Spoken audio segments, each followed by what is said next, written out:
한미 동맹을 하고 있지만 북한하고 미국이 적이 아니기 때문에 북한을 공격하기가 힘들어지는 거죠. 네. 네, 정권입니다. 네, 양팀입니다. 네, 꺼져서 다시 하고 있습니다. 지금. 일단 다시 진행하겠습니다. 자, 오늘 할 얘기는 네. 강철비2입니다. 네. 보셨습니까? 아, 맞습니다. 네.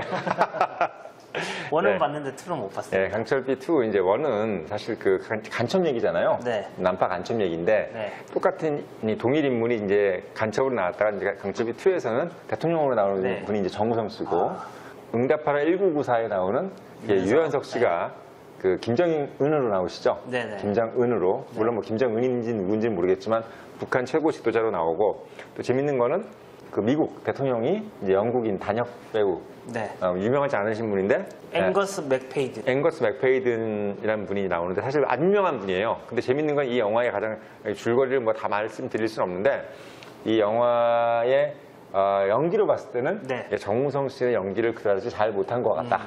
맥페이든 이분하고 이제 유현석 씨는 연기를 매우 잘했다. 아, 매우 잘했다. 매우 잘했다. 특히 유현석 씨는 정말 잘했다. 아, 그 정도입니까? 네, 정말 잘했다.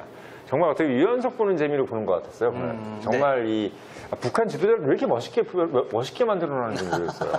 심지어는 영화 줄거리에 내에 뭐가 있냐면 유현석 씨가 영어를 잘해요. 거기서. 아, 그래요? 그러니까 김정은이가 영어를 잘해요. 그러니까 되게 하긴 왜냐면 스위스 유학파기도 하니까. 하니까 근데 영어를 막 하는데 이제 정우성 씨가 거기서 한국 대통령으로 나오는데 영어를 못하는 대통령으로 나와요. 아, 그 좀. 개망신 당한 거죠. 그러니까 그런데 셋이 이제 그 밀폐된 공간에 있잖아요. 네. 그런데 이제 한국 대통령이 뭔 얘기를 하려고 그러는데 네. 한국말로 얘기하는 거야. 그럼 나머지 두 분은 그러니까요. 알지. 미국 대통령 뭐냐면 너 지금 무슨 소리 하고 있냐. 영어로 왜 얘기 안 하냐 나한테. 그러니까 윤성은 다 들었죠. 정우성이 하는 얘기가 듣기는 잘한다. 근데 사실 뭐 이 영화의 뭐 내용 줄거리 이런 것들은 뭐 각자 알아서 이제 보시면 되는데 네. 사실 우리가 이제 강철비2라는 어떤 이 영화를 이 주제를 가지고 얘기를 하고 싶은 거는 뭐냐면 지금 이 영화에서 가장 중요한 핵심을 빠뜨린 거거든요. 저는 이 영화 보면서 되게 섬찟했어요. 어떤 점이 섬찟했나요? 왜냐하면 강철비2를 보면 네. 북미 평화협정은 정말 반드시 맺어야 되는 협정. 네. 그리고 이것은 우리나라 모든 나라의 평화를 갖다 줄 것이다. 이런 것을 막 그냥 너무나 당연시하는 영화예요. 네. 근데 사실 그게 맞는 것이냐. 네. 그러니까 미국하고 북한이 평화협정을 맺으면 사실 막 진짜 평화가 오는 것이냐. 이 부분에 대해서 정말 누가 확실합니까? 네. 실제로 예를 들면 그 똑같은 샘플이 뭐냐면 바로 베트남에 있죠. 베트남이요? 네. 1973년도에 네. 파리 평화협정을 맺었어요. 네. 실제로 미국하고 북베트남이. 네. 예, 파리 평화협정 맺고 나서 75년도에 공산화 됐습니다. 그러니까 어떻게 공산화 됐냐면 미국이 북베트남하고 우리 이제 정전이 끝났다라고 이제 평화협정 맺고 나서 바로 그냥 북베트남이 밑으로 밀고 내려갔어요. 네. 그래서 바로 그냥 합병. 뒤통수 맞은 셈이네요. 네, 그게 이제 어떻게 보면은 소위 우리가 옛날에 윤리 시간에 배웠던 통일전선 전술. 네. 그러니까 공산주의자들이 네. 잘 쓰는 전술인데 결국은 뭐냐면 유화책이죠. 네. 너희하고 나하고는 한 형제, 한 민족. 그러니까 우리 서로 적이 아니야. 네. 라고 해놓고 결국은 남한에다가 여러 가지 이제 우리 친화 세력들을 우리 북한에 대한 온화한 세력들을 박아놓은 다음에 결국은 네. 이제 합치는 거죠. 이런 개념인데 재밌는 건 뭐냐면 북한이 사실은 물론 그렇다고 이제 지금 북한이 뭐 베트남이 이제 통일할 때하고 지금하고는 틀린 건 있죠. 왜냐면 그때 남베트남 같은 경우는 전쟁을 이제 하고 나서 네. 하다가 이제 어떻게 보면은 휴전을 하고 얼마 안 돼서 이제 미국하고 북베트남이 이제 평화협정을 맺은 것이고 우리는 뭐 지금 전쟁이 끝난 지가 벌써 휴전한 지가 벌써 50년이 넘었잖아요. 그렇죠. 아니야 50년이 뭐야? 지금 70년 된 거죠? 반세기 넘어 1950년에 네, 그러니까 지금 2020년이니까 70년이 된 거잖아요. 그렇죠. 그러니까 좀 틀려요. 틀리고 또 남한이 국력이 워낙 강하고 뭐 이런 부분이기 때문에 사실 뭐 베트남하고 비교할 수는 없지만 사실 어떻게 보면은 미국하고 북한하고 평화협정을 맺게 되면은 사실 어떤 형태가 나오냐면 이제 프리한 상태. 그러니까 북한하고 미국은 이제 적이 아닌 거야. 네. 그래서 남한하고 북한은 뭐냐? 이게 이제 물음표가 나오는 거죠. 그럼 같은 민족인데, 그럼 어떻게 충분히 겨누고 있는데, 네. 그럼 어떻게 할 거냐? 북한이 남한을 쳐내려오면은 북한하고 미국은 평화협정을 맺었기 때문에 공격을 못 해요. 그렇죠. 한마디로 하면 한미동맹이 깨지는 거예요. 네. 왜? 한미동맹을 하고 있지만 북한하고 미국이 적이 아니기 때문에 어떻게 보면은 북한을 공격하기가 힘들어지는 거죠. 네. 물론 뭐 한미동맹이라는 자체가 이제 한미동맹의 내용은 어느 국가든 공격을 받게 되면은 한 국가가 한 국가를 자기 나라처럼 방어해준다는 개념이 있기 때문에 만약 북한이 전쟁을 하게 되면은 네. 사실은 한미동맹 규정대로라면 미국이 전쟁을 하긴 해야 돼요. 네. 근데 재밌는 것은 북한하고 미국이 지금처럼 적대국일 때는 훨씬 더 전쟁이 수월하게 진행이 되는데 그렇겠죠. 예를 들면 북미 평화협정이 맺어지면은 미국이 상당히 난감해지는 거죠. 한마디로 얘기하면 뭐 어떡하죠, 그러면? 미군이 이제 예를 들면 막 한국에 상륙하지 않고 그냥 우리가 물자만 지원해 줄게라는 뭐 이런 식으로 갈 수도 있는 것이고 네. 아니면 뭐 우리가 북한을 공격하긴 뭐하니까 북한 영토에 대한 공격은 남한이 하고 우리는 뭐 후방에서 지원해 주겠다는 듯 약간 지금과 같이 다른 그러니까 매우 소극적인 어떤 방어가 되는 거예요. 네. 근데 과연 그렇게 했을 때 과연 우리가 독자적으로 북한의 어떤 공격이라든지 또는 여러 가지 변칙적인 부분에 대해서 우리가 대처할 수 있느냐의 부분에 대해 생각을 안 했던 거죠. 이 영화 자체를 보면은.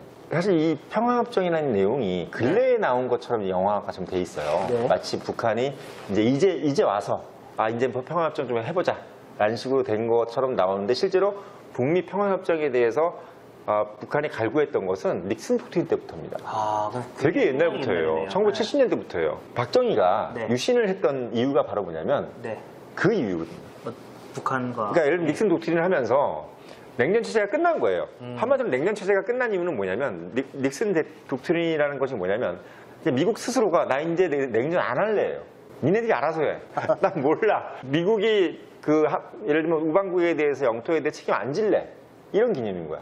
원래 냉전이라는 것은 뭐냐면 미국에 대한 미국 우방에 대해서 적극적으로 미국이 모든 독일이라든지 한국이라든지 이런 나라에 대해서 그냥 우리가 대신 싸워줄 테니까 하면서 미국이라는 나라 영토가 그냥 전 세계로 뻗쳐 있는 게 냉전이에요. 네. 응? 근데 이 사실을 어떻게 보면은 닉슨 독트린 되면서 나만 너희들이 알아서 해. 이렇게 돼버린 거야. 그러면서 박정희 대통령 같은 경우가 이제 유신이라는 것을 나오게 된 것이 네. 야 이제 미국이 도와주지 않으면 우리 스스로라도 해야 되는 거 아니냐 뭐 이런 식으로 얘기가 되면서 이제 불안 심리 네. 그러면서 이제 북한인 김일성 체제는 이제 어떻게 보면 야 그러면 우리 이제 다 끝났으니까 얘네들 그렇게 얘기했으면 우리 너하고 나하고 평화협정 맺자 이게 결국은 사실은 그때 김일성의 생각은 뭐냐면 진짜 북한하고 미국하고 평화협정 맺어서 친구 되고 내가 남한으로 쳐들어가겠다는 생각을 했을 거예요. 그때는. 그때 가능했겠죠. 그때는 했을 거예요. 왜? 남한의 국력이 북한보다 높지 않았어요. 남한의 국력이 북한보다 높을 때가 79년도 넘어서야 돼. 네. 80년도가 넘어야 남한의 국력이 북한을 압도합니다. 네. 그러니까 당시만 해도 닉슨 독트린이 74년도 나왔잖아요. 네. 베트남 전쟁 끝나기 직전에 나왔기 때문에 실제로는 어떻게 보면 남한의 국력은 북한보다 약했어.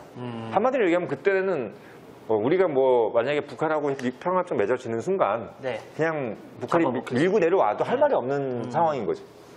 그래서 어떻게 보면 이 강철비 2의 영화의 내용은 그런 어떤 전반적인 내용이 설명이 없이 네. 뭐 설명하면 또 힘들어지겠지만 사실 힘들죠. 뭐 재미없잖아요.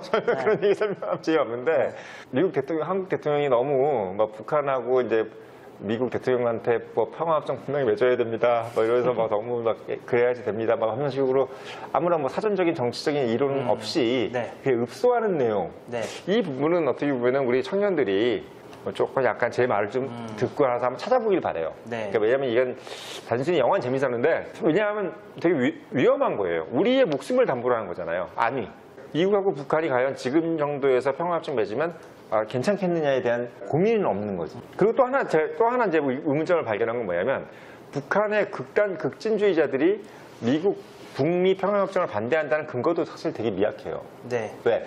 아까도 말씀드렸지만 북한은 이미 70년대 이후부터 미국하고 평화협정 맺으려고 했어요. 그때는 지금 급진주의자들이 어떻게 보면 다 김일성 시대 때 같이 있었던 사람들, 우리나라로 따지면 조선일보 같은 거예요. 네. 네. 그 사람들이 이미 옛날부터 미국하고 평화협정 맺으려고 했던 사람들인데 왜 반대하겠어요? 여기서 지금 반대하는 걸로 나오잖아요. 총호위국장 곽도원이죠? 곽도원. 네. 곽도원 씨가 반대하는 걸로 나와요. 근데 반대할 이유가 없어요, 원래. 그들이 원래 원했던 거야. 미국하고 평화협정 맺는 거는. 마치 우리가 90년도에 중국하고 수교했잖아요. 노태우 때. 노태우 보수 세력이잖아요. 네. 군부잖아요. 군부 독재 때 이미 중국하고 우리는 수교를 했어요. 북한도 수교하겠다는 거예요. 미국하고. 당연한 거잖아. 근데 우리가 반대한 거지. 네. 이런 내용입니다. 실제로 청와대에서는 근무하실 때는 어떤 부분을 사실 이 부분은 좀 어떻게 생각하십니까? 저희 때는 뭐 그때 북미 이런 얘기는 없었고요. 이제 남북 정상회담을 하고 싶어 했었죠.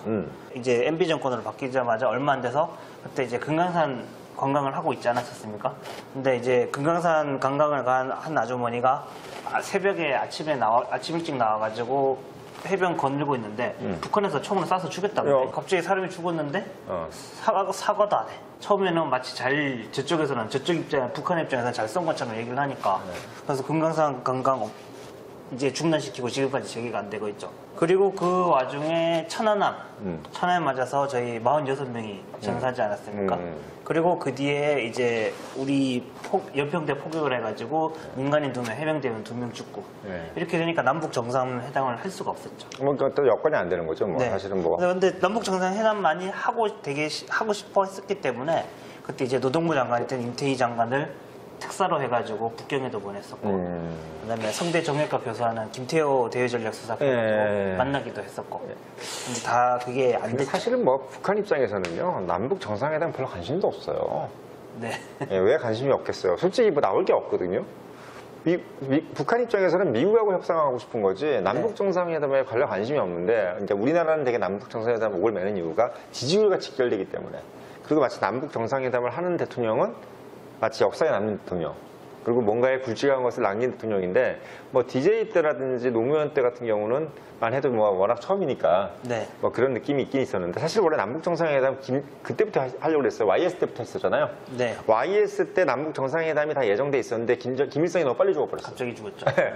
그래서 심지어는 무슨 얘기까지 나왔냐면 남북 정상회담 못하게 하려고 김일성 그 암살설까지 있었어요. 네. 김일성을 일부러 죽였다. 그러니까 북한 군부에서. 네. 뭐 이런 얘기까지 있었는데 사실은 뭐 북한 입장에서는 남한하고 뭐 남북 정상회담에서 뭘 얻어내겠다는 거 별로 없어요. 그냥 돈이나 좀 빨리 뜯어내고 내가 그냥 포 안 쓸 테니까 돈 좀 더 내놔. 뭐 이런 정도의 얘기인데 실제로 이제 북한이 관심 있는 것은 뭐냐면 바로 유엔 제재라든지 미국 경제 제재죠. 이게 풀려야지 자네들이 이제 밖에 나가가지고 마약을 팔든 뭘 하든 간에 해서 외화를 끌어들여가지고 자기들 정권이 유지가 되는데 이걸 막아놓으니까 지금 이제 사실 정권 유지가 안 되는 거죠. 이게 지금 딴 게 문제가 아니라 북한이라는 정권 자체는 북한 나라 전체를 먹여 살리겠다는 생각이 아예 없어요. 그냥 본인들 정권 유지에만 관심이 있는 거예요. 네. 물론 우리나라도 그래요. 우리나라도 그런데 우리나라는 정권 유지에만 관심 있는 건 둘 다 똑같아.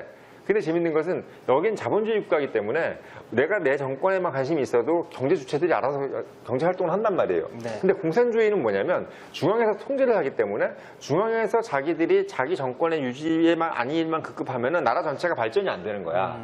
한마디로 얘기하면 체제 자체가 다르기 때문에 북한 체제 같은 경우는 북한 체제 안에서는 결국 체제에 있는 사람들이 자기 안위만 생각했을 때는 나라가 발전이 안 되는, 그러니까 한국과는 완전히 다른 이런 시스템이 되어 있는 거죠. 북한 정권에 대해서 어떤 미국이라는 나라가 야 너희들 진짜 꼴통 같은 놈들, 뭐 심지어는 뭐 악의축 이렇게 얘기하는 이유가 뭐냐면 북한에 있는 평양에 있는 사람들만, 그러니까 북한은 평양공화국이에요. 평양에 있는 사람들만 밥 먹고 사는 겁니다. 나머지들은 다 굶어 죽어요 지금. 굶어 죽고 있는 거야. 슬프네요. 예를 들면 우리나라는 그래도 뭐 울산이든 부산이든 광주든 먹고 살잖아요. 네. 근데 북한은 안 그렇다는 얘기야. 이게 이런 부분이기 때문에 우리 국민들 같은 경우는 이 북한이라는 나라에 대해서 그냥 뭐 우리나라 비슷하겠지 라고 생각을 하면 안 된다는 얘기야. 그러니까 유연석 씨가 멋있게 연기를 하긴 했는데 그거는 영화인 거고 실제로 그 사람들 같은 경우 관심 있는 것은 뭐냐면 내 정권 유지. 그래서 지금 외화는 미화 달러가 왜 중요하느냐. 이 사람들은 자기 정권을 유지하기 위해서 밑에 사람들한테 돈을 뿌려야 돼요. 그러니까 막 충성하는 것 같지만 돈을 막 뿌리고, 심지어는 우리 국방위원장이 뭐 설날이라든지 명절 때 뭐 롤렉스 시계 뿌리고, 뭐 벤츠 몇 대씩 막 주고, 막 그거 왜 하냐면 이 사람들이 그냥 겉으로 볼 때 막 충성하는 것 같지만 자기들끼리 모였을 때는요, 야, 너 뭐 없어? 안 줬어 이거? 이번에? 야, 안 되겠네, 갈아야 되겠네. 뭐 이런 식으로 돼 있는 나라예요. 그러니까 뭐 이 사람들 겉으로는 막 가우다시 잡고 막 백두열통 이러지만 자기들끼리는 뭐냐면 이 수령이 아니라 두령이야, 두령. 두령? 네. 아마 두목. 두목의 개념으로 돼 있단 말이지. 그러니까 이런 개념이기 때문에 이 사람들은 달러가 필수인 거야. 달러. 네. 그러니까 미국 경제 제재라든지 유엔 제재라는 거는 정권을 그냥 무너뜨리는 그냥 지름길이에요. 여기서 좀만 더 가면 진짜 무너지는 거예요. 그래서 지금 어떻게 보면 이런 절체절명의 상황이기 때문에 이거를 이제 예를 들면 보수 정권 같은 경우는 야 이제 조금만 더 지나면 다 무너질 텐데 놔두면 되는데 왜 저걸 자꾸 또 풀어줬어? 이게 이제 DJ한테 요구를 하는 거야. 저는 이제 두 입장을 똑같이 보는 겁니다. 그러니까 DJ 입장에서는 뭐냐면 야 걔네들 무너진다 그래가지고 우리한테 좋은 거 하나도 없어. 정권 무너지면 이상한 놈 나와가지고 결국 또 전쟁하면 어떡할 거야. 그냥 그놈이라도 살려놔. 이게 이제 DJ 얘기고 네. 보수 정권 얘기는 야 무너지면 우리가 밀고 올라가잖아. 이 얘기예요. 무너지면 우리가 올라가서 우리가 괴뢰정부 세워서 우리 걸로 만들 건데 뭘 걱정을 해. 이 얘기인데 누구 말이 맞는지는 모르지. 왜? 어쨌든 변수라는 것은 다 있으니까. 남북정상회담 이거는 어떻게 보면 남북정상회담이 아니라 북미 한 대한민국 정상 3개국 정상회담이지만 영화 보시면 아시겠지만 한국은 사인이 할 라인이 없어요. 이 회담에서. 네. 한국은 없어 보여요. 그냥 여기서. 실제로도 그렇고 우리도. 그러니까 북한하고 한국은 어쨌든 간에 자기 민족끼리 그냥 모여가지고 얘기는 하는 건데 사인할 날은 없어요. 왜? 어차피 정전협정은요. 한국이 사인한 적이 없어요. 없죠. 유엔군이란 말이에요. 유엔군. 유엔군하고 북한의 얘기인 거고 그 유엔군을 대표하는 미국이 북한하고 사인을 해야 끝나는 문제야. 남한은 자격이 없어요. 네. 이런 개념이 결국은 남북 그러니까 강철비 투의 정상회담의 포인트입니다. 2시간짜리 영화에서 그 중에서 핵심, 그 중에서도 네. 또 이제 북한과 미국과 남한 그 관계와 정상회담에 그렇지. 대해서 얘기를 하셨는데 영화를 또 이렇게 볼 수 있는 방법도 있습니다. 네. 네. 저희 여기 시청자분들도 저희 거 보시고 그 다음에 시간 나면은 강철비 한번 보시면은 한번 보시면 될 것 같아요. 새로운 네. 의미로 다가오지 이걸 않을까. 듣고 보시는 게 좋을 것 같아요. 그렇죠. 네. 네. 새로운 의미로 다가오지 네. 않을까 그렇게 생각이 네, 됩니다. 정우성 씨 연기를 좀 더 늘렸으면 좋겠고요. 네. 오늘은 그러면 본부장님과 함께 강철비 2 정상회담에 대해서 여기까지 얘기 나눠보도록 하겠습니다. 네.